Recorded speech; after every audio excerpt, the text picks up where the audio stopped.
Hello friends and welcome to Figure Study, where I'm doing something a little bit different today, and instead of focusing on one figure, we are focusing on two. So I wanted to do kind of a before and after look at Starscream, because things get weird in the live action movies. Yes, we are looking at Cyberfactory's new Starstorm figure, which is their movie masterpiece approximation of a Bumblebee movie Starscream. And a knockoff, I'm not sure of the company behind it, but it's a knockoff of movie masterpiece Starscream, but with the Cybertronian tattoo deco that he had in, I believe it was Dark of the Moon? Point is, this is a tale of two Starscreams. We've got the original Starscream, canonically now in the live-action movies, as he appeared on Cybertron, and the Earth mode Starscream from the crap movies. I don't know if it's been officially figured out whether or not the Bumblebee movie was actually a prequel, but I'm treating it as such. So yeah, we've got Cybertron mode Starscream and Earth mode Starscream, and that's what we're looking at. So since we've got both of these things up on the screen now, let us bring some stuff in for size comparisons. Here they are with the standard deluxe squad, and I mean, anyone familiar with MPM Starscream knows it's pretty big jet mode, and yeah, Cyberfactory's Starstorm, also pretty sizable. Here they are with Cybertron Starscream. Specifically, this is the Galaxy Force version of Starscream because Cybertron Starscream is absurdly huge, and I didn't want to devote shelf space to that. Here they are with Make Toys Galaxy Meteor, their not quite masterpiece version of Cybertron / Galaxy Force Starscream. So you can see how he measures up with the other pseudo Tetrajet from the Bumblebee movie. And here he is with the MPM, well, the KO of MPM Starscream, but it's the same size. And here they are with the duck tank. Okay, so let me get, let's get this guy out of the way first. And by out of the way, I mean get him off camera first. And start with Starstorm. This is really challenging to do with a cat on my lap. But we will persevere, because this couldn't end up any worse than it already is, right? So, here is Starstorm in his Tetrajet mode, and I only put this on here to show that it can be put on here. You can store his big hand cannon missile launcher thing on the nose cone, and I don't like this. It doesn't hold on very well, and it's just annoying. So let's get this off of his nose, because like I said, I hate it. But it is detailed pretty nicely. I like the kind of gunmetal-y color that they use. It's almost like a brushed metal look for the metal bits, and then this nice weathered effect on the missiles and everything. Some nice red and blue to kind of, you know, show that this is indeed a Starscream. And then a little coppery gold at the end. For some weird reason, this bit, it pops out. It's keyed in such a way that it goes back in a very specific way, so you can't, like, twist it or get it, like, it won't spin. But it's just weird that that comes out, but hey, it's a thing you can do. And we will unfortunately be looking at this again in robot mode. But here we've got the proper Tetrajet mode all by itself, and I actually like this quite a bit. I want to get this out of the way first and explain that yes, he is on a stand. That is because there is no conceivable way to have this toy sitting on the desk without the stand, because you've got these very thin little wings and this little strut in the middle here, and like that's all that would support him if I just had him on the desk. So he's on the stand for the sake of stability and not putting a bunch of weight on very thin wings. I don't worry that these are super fragile or anything like that, but like if I put them down, then they're gonna sag or bend or something, and it's just asking for trouble. I will say though, this vehicle mode, it holds together really solidly. Like I wasn't expecting it to, but it pegs in place in a lot of different places, and everything holds together really well. I'm kind of shocked. I thought it was going to be like really panely and a little bit wibbly in places, to borrow a line from every British toy reviewer ever, but it holds together really, really nicely. And it looks really good too. He's got the kind of typical, again, like I said with the weapon, kind of typical Starscream colors, where it's primarily like a grayish white with red, and then you don't get any blue in the vehicle mode until you swing around to the back, and you've got a little bit of blue along the back there. Though based on Blitzwing's color scheme in the movie, this also, if you're not looking at the blue, could read as Cybertronian Blitzwing. Alright, let's get this guy off his stand. And the way this works is there's a, it's just this little kind of groove here that just goes over this bit up here, and it slides in there and just kind of settles. It doesn't snap in or anything like that, but because of the balance of this thing, it does sit pretty well.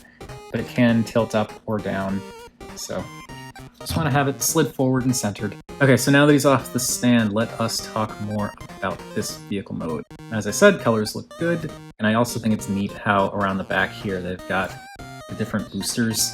And these bits are actually from his toes, which we'll see in robot mode, but like these come out for the sake of the transformation to give him some added boosters. The detailing is also really nice. There's just lots of little panels and vent moldings and stuff like that, and very, very sharp bits sticking off the wings. And there's a really nice weathering effect that came on this guy that looks really good. The only issue is because of the weathering paint, it made some joints a little bit sticky when I first took him out of the box, and that was a little bit concerning, but just transforming him a couple of times seems to have addressed that. Now, in terms of the design of this Tetrajet, which I believe that's what it is itself, I think it looks really cool. I like the three-wing design. It's very neat. I like the gun hanging down off the bottom. It does stink that you can't just put it down. You have to put it on the stand if you want to keep it displayed in this mode, but at least he comes with a stand. One issue that I had but no longer have is the nose cone here, how it looks kind of unfinished and open at the top. Because and yeah, this does look like it's missing pieces, but according to concept art that I've seen, I think this is actually how the Tetrajets look in the movie. So if that's how it looked in the movie, then okay. And really, once I found out that that was an intentional thing, like this is them trying to copy the source material, the openness here stopped bothering me entirely. The thing that does kind of bum me out a little bit is the placement of the tail fin here. It sits at a weird angle and doesn't really seem to settle right. This may also be accurate to the movie, I don't know, but I kind of wish that this was like more lined up with the back of the jet or Tetrajet. I don't know why it's not, but that's how they did it. And also there's this strange, I've seen other people point this out too, there's this bit back here. Maybe there was some kind of piece that was intended to go on the back that would have draped over the back here somehow, I don't really know. And they changed that design but left this piece as is. It's a little strange, but it doesn't interrupt or get in the way of anything. Let's get him back on his stand and off to the side so we can talk about MPM Starscream.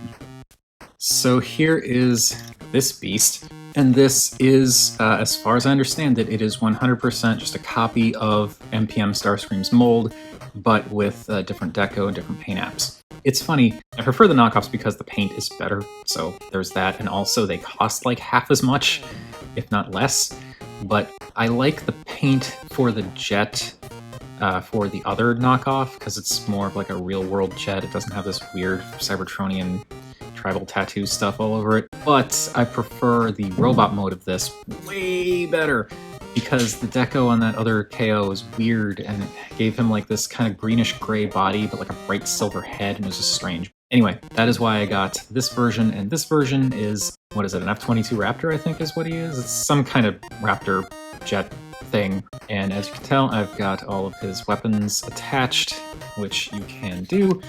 I don't really care for the two ridiculous weapons, so I'm just going to take them off now, but just wanted to show you that they can peg in, and there's these tabs here that peg into these slots right under the wings. So there's that one, and there's that one, and let's take a look at these real quick so that we'll be ready for when we get to robot mode. So yeah, here's his hand missile launcher blade thing, and these bits fold out to attach to the hand, but yeah, that's how that looks. There is some really nice paint. They painted all these like wires in there, and the missiles themselves have a lot of nice paint on them. This does rotate a bit. I think it can, yeah, okay, it can rotate all the way around. It's just a little sticky. Though now it's really loose. Maybe I shouldn't have done that. And then there is his buzzsaw, which is similar to the other one in that they painted these wires in here really nicely, and there's this whole thing. This doesn't seem to rotate, which is fine, and this does rotate very nicely. They look good, I just don't like these weapons because they look weird in jet mode and they don't look great in robot mode either. But they come with the toy, so there is that. And then lastly, for weapons, he has the machine gun that mounts under here. And this just tabs in. This can go either in this slot here or this slot up here. I prefer the one towards the back because that just makes it stand out, like it sticks out really far. And I feel like it looks a little bit more, let's go with normal to have this plugged in back here. And also it doesn't interrupt the silhouette of the jet mode when you're looking at it from the top. This is also very nicely detailed, very nicely molded. I like they painted the gold bands around the end, and I like the tone differential between the barrels and the main body of the gun. It looks really good. Okay, so the jet mode. It is the jet, and it's got all this crap on it. And I like the colors. I like the kind of silvery finish that they put on everything with a few little highlights here and there, like the kind of cream-colored nose tip, the edges of the tail fins, and you can kind of see those lines along the edges of the wings back there as well. But then you've got the Cybertronian tattoos all over it, and it's kind of like, what are you disguising at this point, Starscream, really? I mean, I don't dislike the tattoos per se, they just kind of defeat the purpose of him being a robot in disguise. But the tattoos are nicely varied. I like that they're asymmetrical too. It's not just like one mirrored thing across the entire toy. And you've got some blue, some black, some white in a few places, so it mixes up really nicely. Then you've got a little cockpit section there with the translucent plastic and a little seat and everything in there. You can't open this up, at least not in the jet mode, but it is cool. I like that they added that little detail. And of course, there is the inevitable robot junk along the underside. And I know there are issues with this, and I don't disagree with the issues, but I gotta say, it doesn't really bother me that much. Like, where's it gonna go? Making a Starscream that could, like, turn into a jet like this and not have robot junk sticking out is, like, I feel like that's impossible. So I'm okay with the junk along the bottom, and yeah, it's robot legs, but like realistically speaking, I feel like the fact that it's mostly just the legs that stand out in the bottom of the jet mode, it's kind of impressive. It is, for all intents and purposes, a relatively clean jet mode, and I do think it looks pretty cool.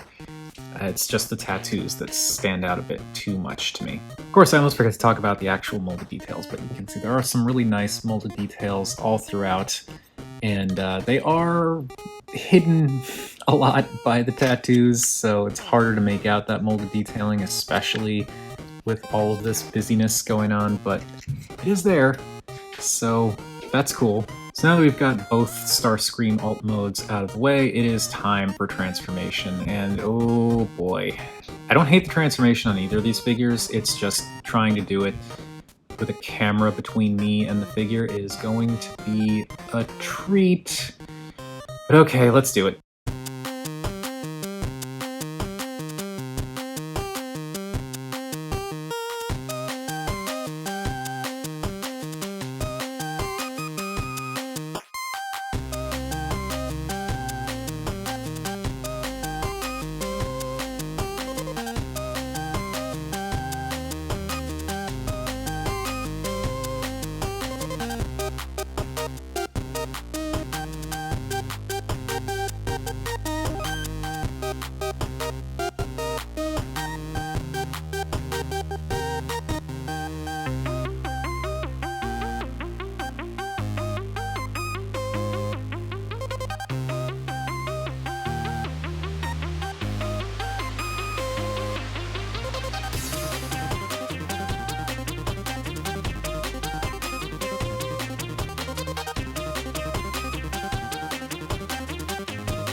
Okay, that's one Starscream down.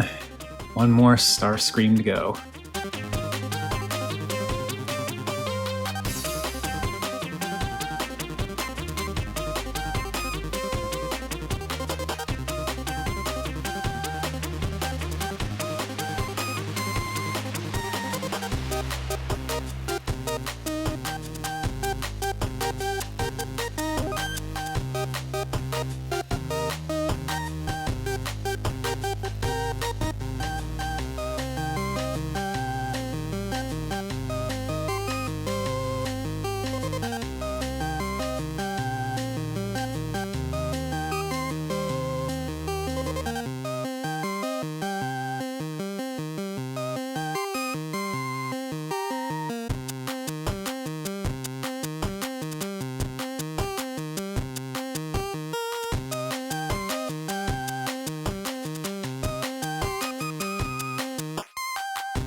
And after much effort, I am tired and sweaty. Here we have Cyberfactory Starstorm and the knockoff MPM Starscream in their robot modes. I honestly thought I was going to save myself time and effort by doing both of these figures at the same time, but no. No, I am not. But anyway, here we've got Starscream once again, before and after, and it's funny how I actually like the Bayverse Starscream's design. I know it's terrible, but I actually like it, even though it's so ridiculous and not great. But having this in hand has made me kind of fall out of love with this. I still very much appreciate the engineering on this thing, which is, to be fair, the MPM Starscream, not this specific figure. But I think the engineering's cool. I think what he does is cool. I like a lot of the stuff that happens in the chest there, and it's cool. I like this figure, but this figure is better by quite a big margin. Of course, a lot of the credit for Starstorm here goes to the original design of Bumblebee movie Starscream, because that's what they're mimicking here. But this is a really cool figure, and I do have to say, it was not a good time transforming this thing in front of a camera. This one was tough. This one was tougher because you end up with like two bits that are separated by just this small strut. It is die-cast metal, but it's just one strut connecting the legs to the upper body. And having that flopping around while you're trying to get a good angle to show what's happening is kind of a nightmare. Thing is, I actually like transforming this guy. I just apparently hate transforming him in front of a camera.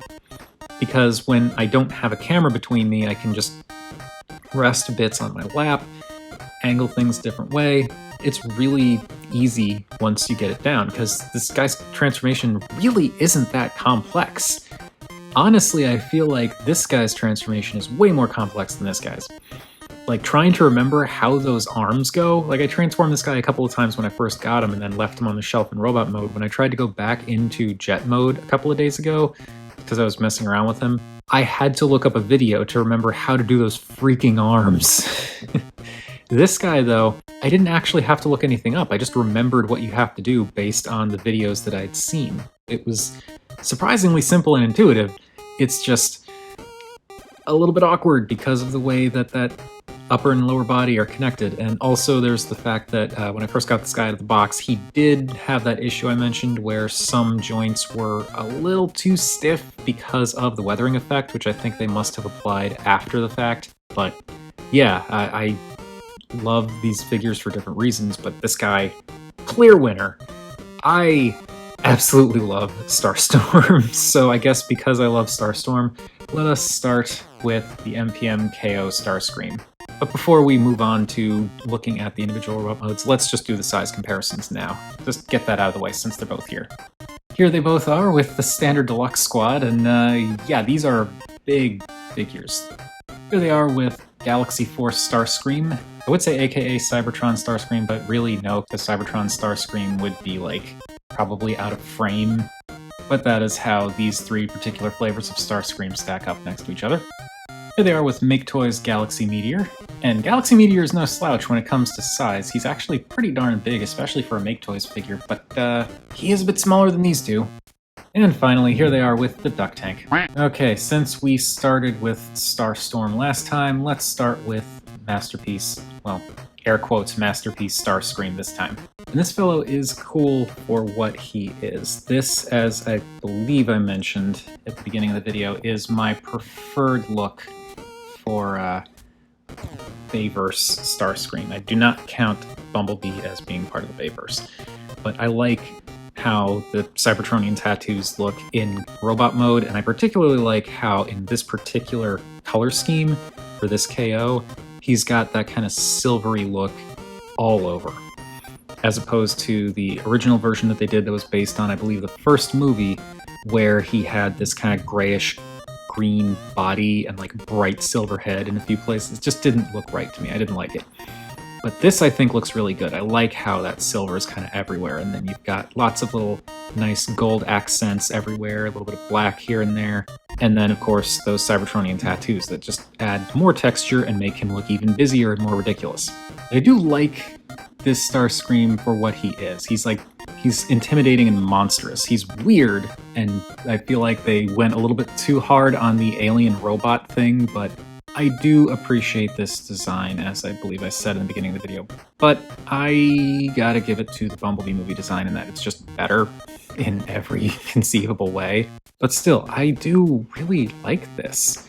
It's weird, but I've said this about Movieverse Starscream before, where I kind of like that weird. I in particular appreciate the way a lot of the transformation happens here to kind of change the shape of the torso and give him that kind of triangular look. And there's a lot of interesting stuff happening with the cockpit section of the jet. The only problem is, like, I have the same issue that a lot of people have, in that these T-tabs, when they slot in place there, they don't hold super great. So it is possible when you're messing with them to loosen stuff up, and things can kind of slide up, and it's just a little bit annoying. The color scheme on this guy is really nice. I like how they went with pretty much just a silver with kind of gold coppery highlights, and then in a few places you can see that they even painted the wires and some other little details here and there, and it looks really good. The paint on this guy is fantastic. Even like forearms, you've got lots of nice painted details. It's just that this Starscream design is definitely a bit much, and I think it's because it's so weird and ridiculous that I end up really liking it. I even like the chicken leg thing. Another thing I really like about this design, which is entirely because of the MPM, not this figure, is the way that the boosters are actually incorporated into the transformation. They're not like separate parts like you got with the Black Mamba Oversized Studio Series. These boosters are actually in the jet mode. They fold up and tuck in and flip up to just hide away in jet mode. I really like that. And the paint on them is also really nice too. Kind of metallic energon blue with some black and then some more of that coppery gold at the top. The only issue I have with the boosters is the hinges are a little loose. Also, this KO and the design that I don't like, they're all the same company, has an extra hinge for this flap. Because in the original MPM, this flap hangs down and it just kind of interrupts the silhouette a little bit. And it's not terrible, but it is kind of annoying. But this one added a hinge so you can just fold the entire thing up, tuck it away, and you don't even really notice that it's there anymore, and I really like that. Now, detail-wise, this guy is Bayverse Starscream, so he's covered in details, and it's kind of absurd because it gets really busy and hard to focus on things, but I do like the kind of four-pointed bird feet looking thing that he's got going. There's nice layered panel effects going all along here, which has nothing to do with transformation, it's just copying the look from the films. There's some really nice detailing along the backs of the legs too, just little techie details that are picked out in paint. There's of course all this stuff going on the back, which it's kind of kibbly, but at the same time it's not, because from what I remember, this is Starscream's back pretty much in the movie, so that's really impressive. And of course you've got lots of details along the arms and along here, and just like in the jet mode where there are all these molded details in various places, the Cybertronian tattoos kind of overpower them, make it harder to notice them. But I appreciate that they're there. As weird as it is, I also like the detailing in the chest. I've always kind of appreciated how, even though this is so weird, they did keep the Seeker cockpit for the chest/stomach. As for the head, this is Starscream's Bayverse head. Looks like an alien spacecraft from Independence Day. And it's weird, but I do think it's cool. Also, I like that it's hard to tell, but they painted the eye, but it's like behind this kind of eye guard thing, which has got to be hard to see, but it's just a really nice detail. They didn't just like slop paint over all of this stuff. They actually meticulously went in like did the red underneath that. And you just get a little bit of this purple in the jaw, which I believe is the only place that appears on this entire figure. And I like that because looking at some of the other versions of this, just this design in general, whether it's the Black Mamba version or the like the Studio Series Black Mamba KO or the other KO of this particular mold or the Studio Series, they never seem to get the head right, at least not for my taste. Like, right is a relative term in this case, but I prefer what they did with this head. Not just because it doesn't stick out so much among the rest of the body, which is a similar silvery color, but because the details feel a little bit more subtle. Like that purple I've seen on, I think it was the Black Mamba knockoff of the Studio Series Starscream. It's like so bright, and it stands out a little too much for my liking. But here it kind of more matches the tone, so you do get that hit of purple, but it doesn't overpower the rest of the head. And then you do have the opening mouth thing, which you can do.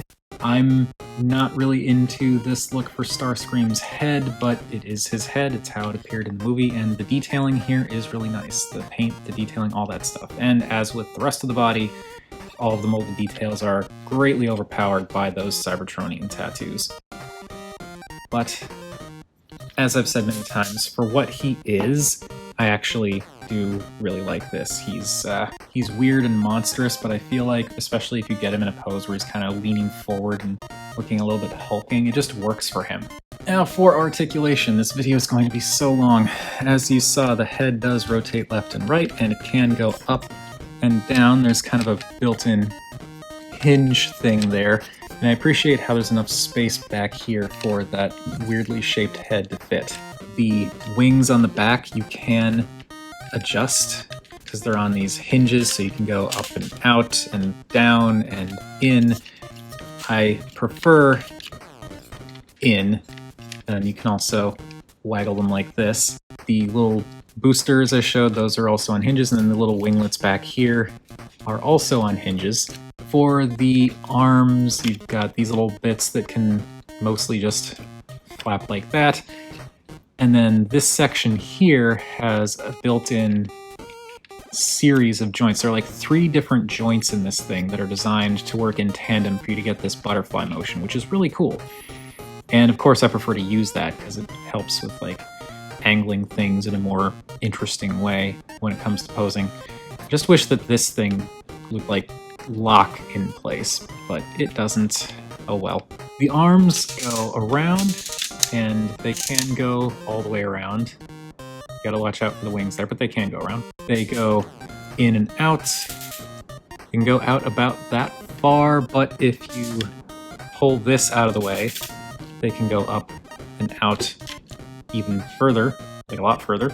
The elbows can bend to pretty much 90. Now this is the downside to this figure. He does not have bicep rotation. I'm disappointed by that. That being said, I find I don't really miss it with this guy because I'm not really doing many poses that would require a bicep swivel. Like if I just want him to look monstrous, I don't need the bicep swivel at all. Definitely would have been nice to get an actual bicep swivel.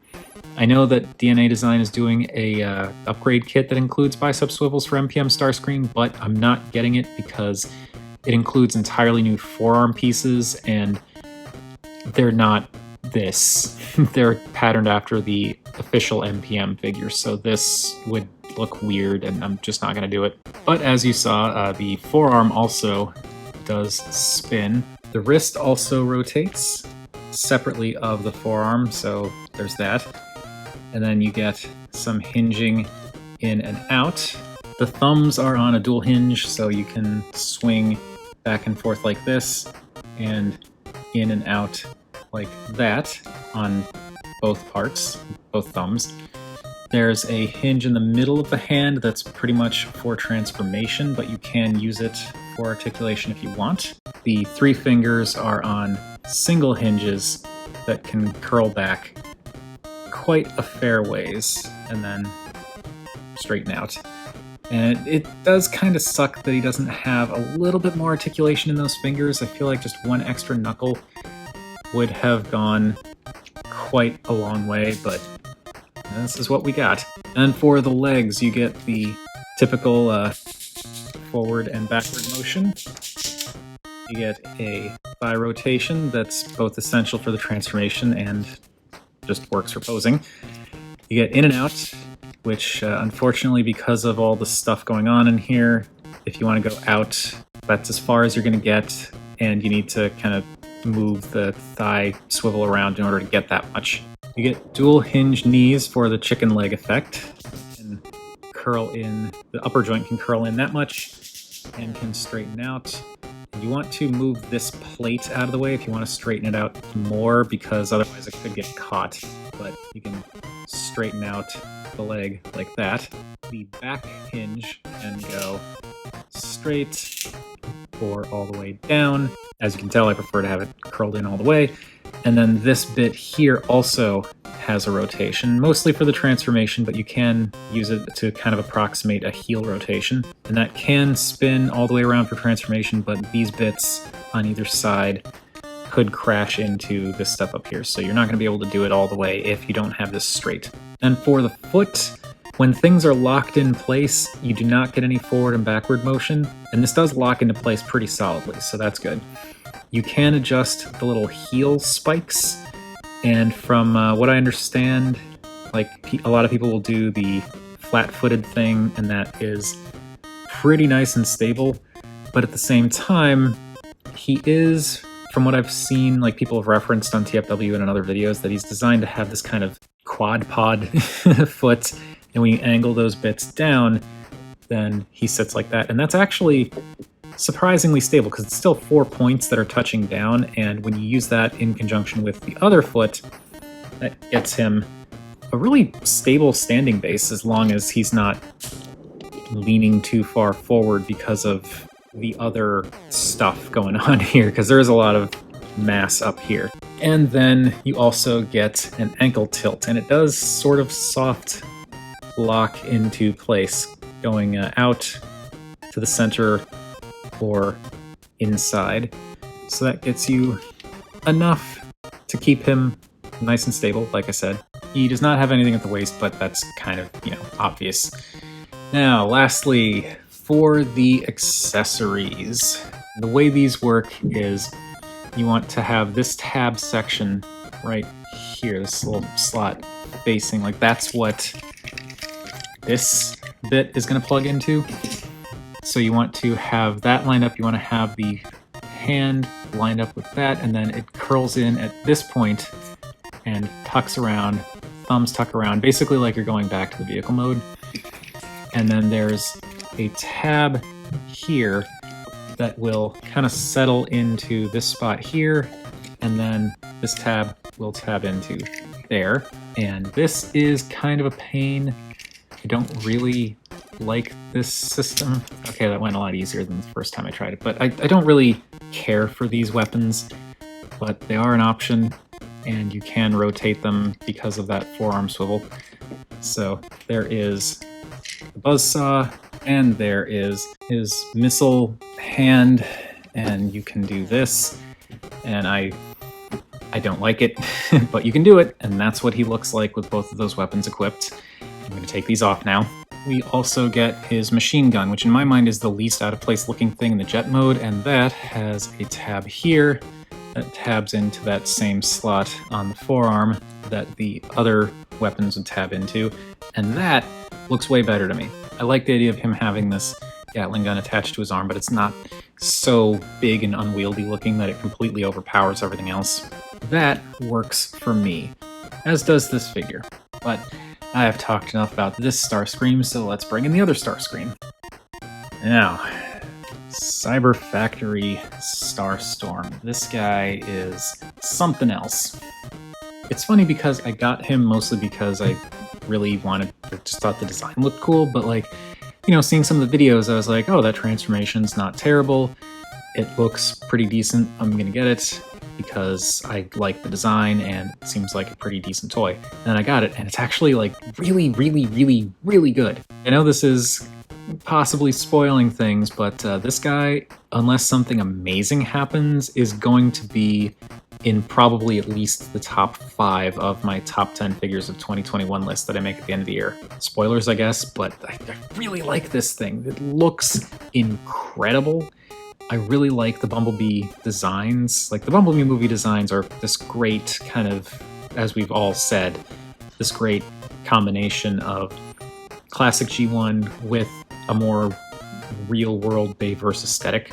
And this Starscream strikes a really nice balance of that, where you've got a similar color scheme with, again, the lighter gray, with some little dark grays here and there, but then you've got that blue and that red that really drive home the point that this is Starscream. There's a lot of Starscreamy details, or seeker details, like the columns up behind the head, the vents in the chest, the cockpit in the torso, the wings, of course.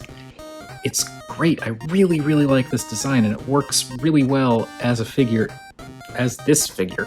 Now, details-wise, he does have the kind of landing gear toes that we've seen for the Seekers, or at least Blitzwing in the Bumblebee movie, and then also these kind of jet booster calves. Sure. Lots of little nice molded details all over the place, even in the knees, which are die-cast. The knees themselves are die-cast metal, and also a decent chunk of the feet are metal. And then that strut up there, and the pelvis section, which you can just see under there, is die-cast. The elbows are die-cast, so there's a decent amount of die-cast in this guy. But anyway, you got more of that plating detailing here. I kind of like this little bit of white that they put in the hips just to kind of mix things up a bit. And then there's the creepily detailing on these struts that connect the torso, and that sits in there really nicely. Here is the translucent cockpit section for the chest, which I'm kind of not sure why they went with that. I mean, I guess it looks okay, but there's no light back there, so I feel like this could have just been the same coppery color as the rest of the cockpit, which you can kind of see up there, because as is, it looks kind of dull compared to everything else. That's fine, it's just, maybe they could have done something else there. Going down to the hands, I also think the hands are cool, but what's weird about them is there's no real separation between the wrist and the forearm, or visual separation. It's just one big tube going all the way down, and I feel like if there was a way for this to just pull out slightly to kind of break it up, that would look good, but it's probably based on the original design. I do, though, like the blue kind of knuckle guards that they've got on the fingers. That's neat. Then there are these kind of faux intake shoulders, which these are tucked inside the vehicle mode for the transformation, so these are not used for anything, really, but still, they look good. And I like how they can get out of the way for articulation, which we will see later. Oh, also, I do really like these bits, how these flip out for the vehicle mode, and they change the shape of those vents, but they also serve a purpose in robot mode, because when these swing in, if you notice, they swing behind this panel here, and this panel can move in during in robot mode, but when this is swung down, it sits right behind that panel, and it keeps that panel from being able to go in. So it's really clever how that works. Anyway, getting back to the detailing, there is a lot, of course, going on with these pylons behind the head and these bits that kind of look like almost missile launchers in a way.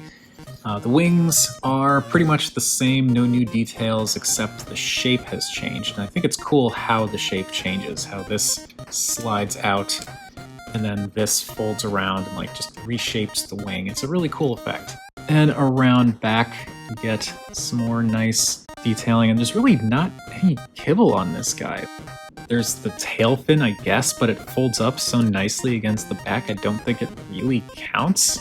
And then there's the head sculpt, which, despite the fact that this is a live-action movie version of Starscream, this reads like Starscream. It's got a very Starscream seeker-y head with the vents along the sides, the kind of grayish helmet. It really does read like a stylized seeker head, and I really like it. I also like they did the face in silver. They did the kind of brushed metal effect on the helmet itself, separated it out just a little bit with red along the sides, and it just looks great. And I love like the colors and texturing that they did with the head, because it makes it really stand out. Even if it's in lower lighting, you can still read most of those textures. Now he has the visor, which can come off, but mine came with it on, and I don't want to take it off because I like the visor. I think it looks good, and it's just going to stay there. Kind of gives him this like synthwave sunglasses kind of look, and I'm here for it. I think this Starscream is different enough that giving him a visor works. He looks fine with the visor off. Some people complain that his eyes stick out a lot and it looks weird. I don't care enough to even check because I just like the visor. There are electronics in the head with lights, but I have not installed batteries because you have to unscrew the back of the head, and I don't even know what kind of batteries he takes, so I'm not going to bother with it. But there is a button on the top of the head that you can click in, and that will turn the lights on and off. But I don't care. As for articulation, as we saw, the head is on a ball joint, so it can look left and right. It can look up and down, though this is as far down as it looks. And then you do get some pretty decent tilt. If you want to look up even further, you can unpeg this strut from where it pegs in the chest and do that.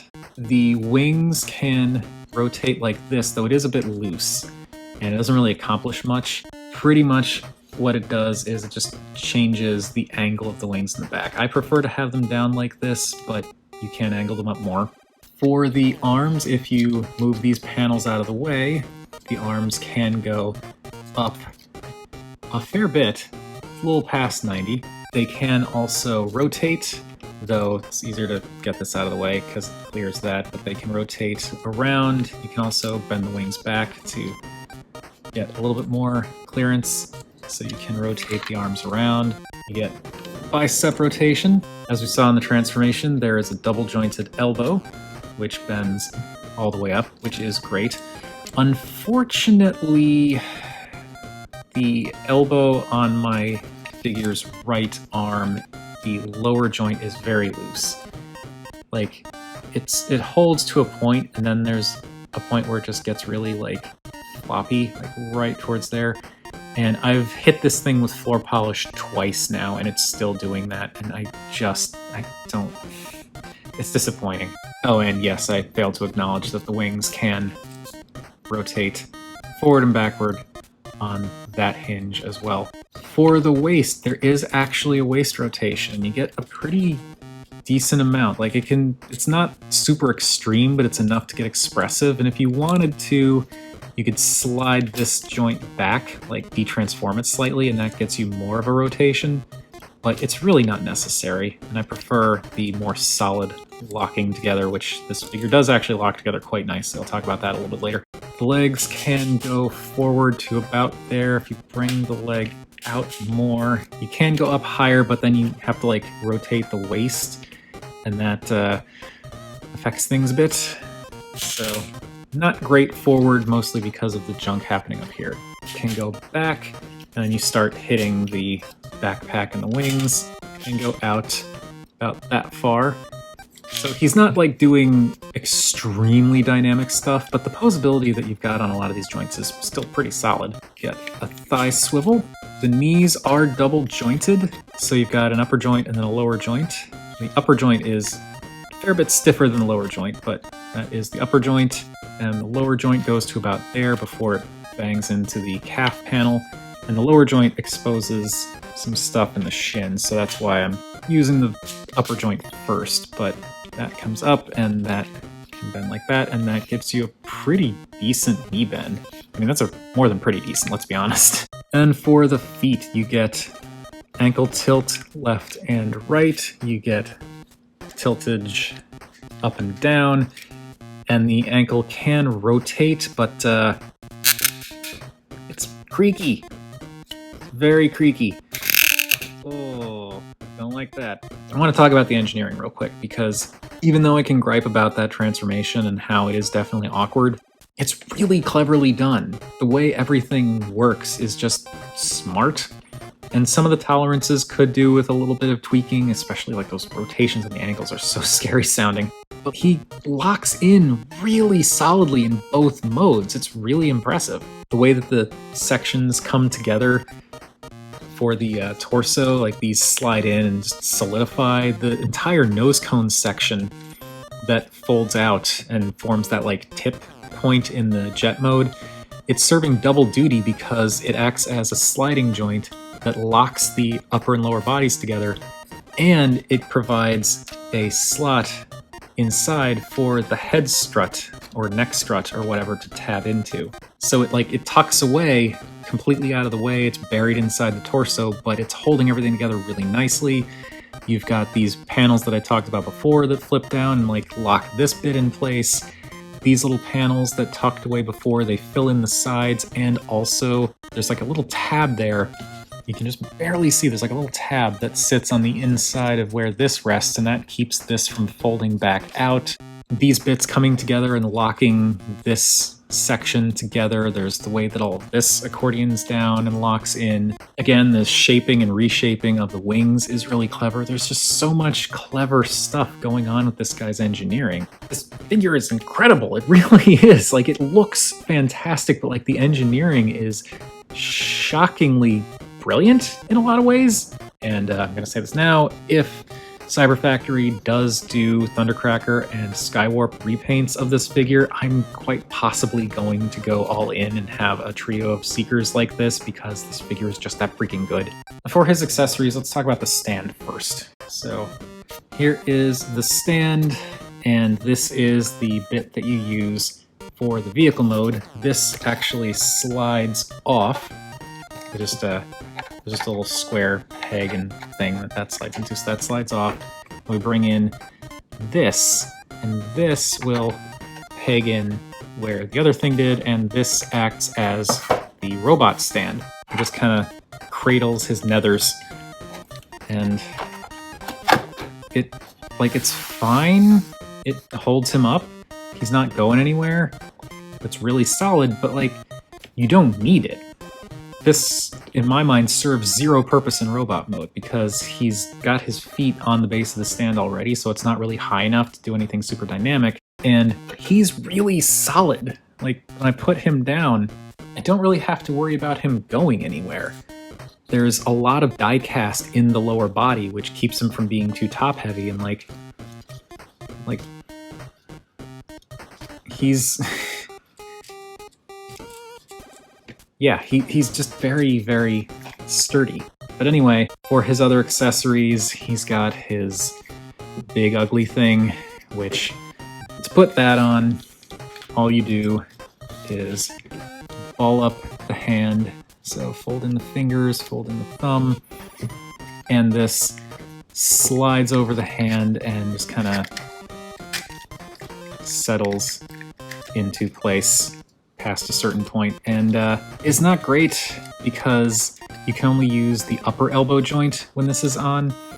I mean, you can still bend the elbow, so that's something, but I don't really care for this. It's over the top and kind of unnecessarily big, and I just don't really like it. So this is coming off, and that is going to stay in the box along with the stand. As for his other weapon, the one that was pegged into the bottom of the vehicle mode, that is his shotgun.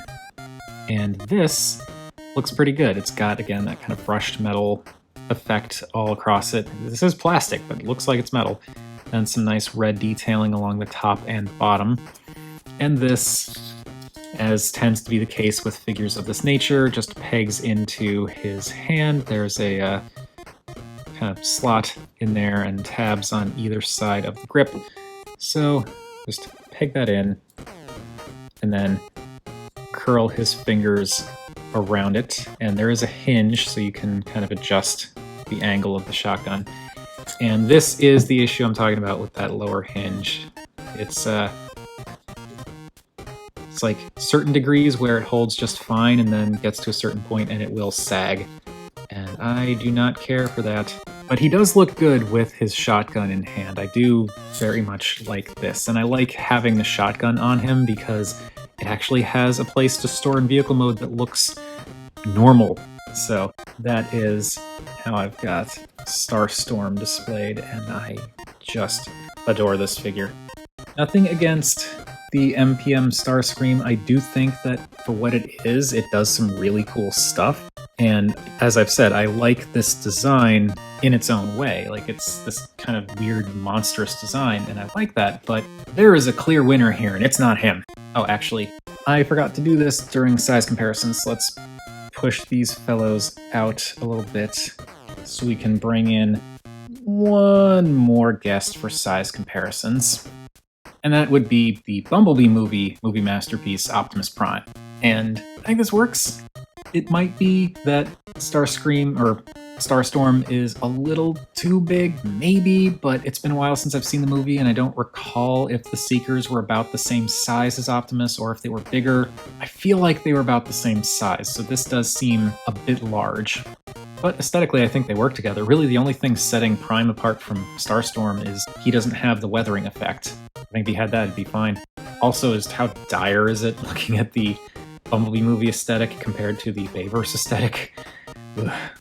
Anyway, yeah, now that I've got that size comparison that I meant to make before out of the way, let's bring these fellows back in so I can continue to talk about how much I prefer Starstorm over MPM Starscream.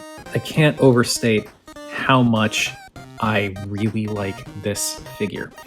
And I said it before, I like this guy. I like the design, it's really interesting, and the transformation is really cool. The color scheme, especially for this one, looks really nice. But this Starscream is incredible.